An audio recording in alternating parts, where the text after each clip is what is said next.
Walt Disney's The Sorcerer's Apprentice.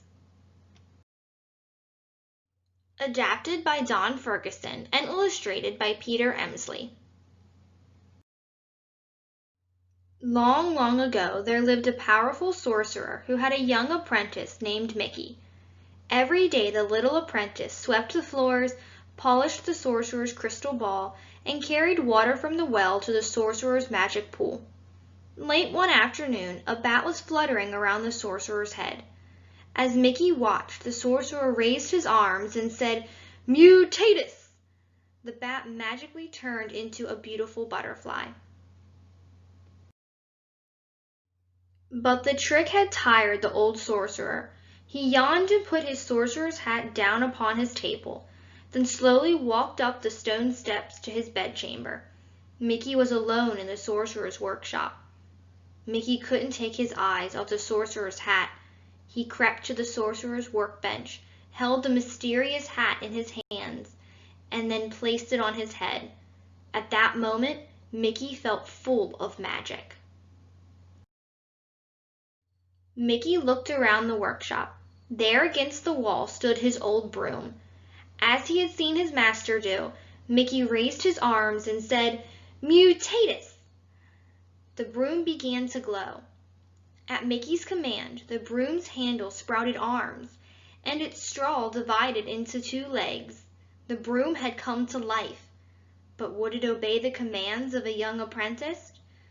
"Pick up the buckets," Mickey said. The broom obeyed. Mickey led the broom to the well. "Fill the buckets here," Mickey ordered the broom. Once again, the broom obeyed.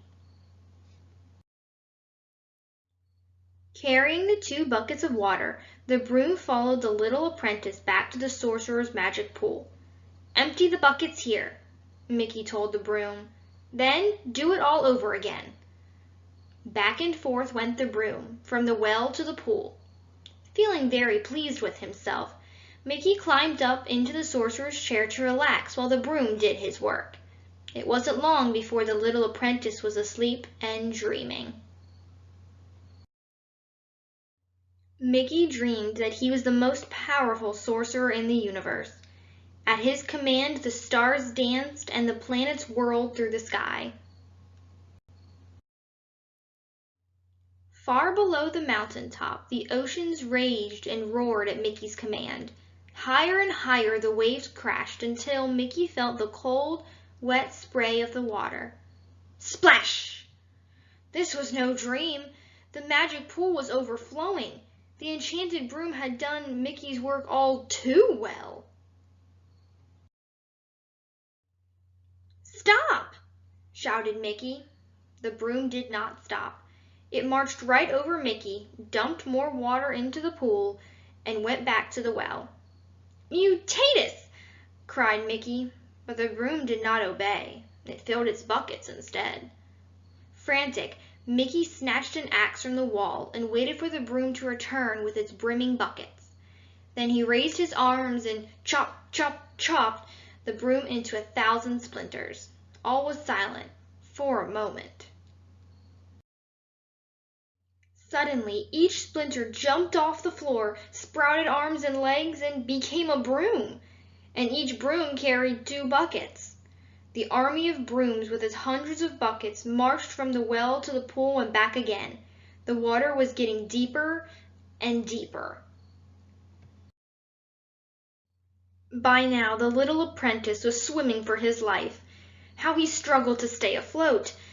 When the sorcerer's book of spells floated by, Mickey climbed on top of it. Turning the pages as best he could, he looked desperately for a spell that would stop the enchanted brooms. Suddenly, the book began to spin. Mickey was caught in a whirlpool. He felt himself being pulled down, down, down. The last thing Mickey heard as he went under was the thundering voice of the sorcerer. "Mutandus!" boomed the sorcerer from the top of the stone steps. Instantly, the water vanished and the army of marching brooms was no more. The sorcerer's apprentice knew he was in a lot of trouble. With a gulp, Mickey returned the magical hat to the sorcerer. Making a hasty exit, the sorcerer's apprentice felt himself being swooshed out of the room. "Don't forget your broom," said the sorcerer, and if Mickey had looked, he would have seen the sorcerer smiling.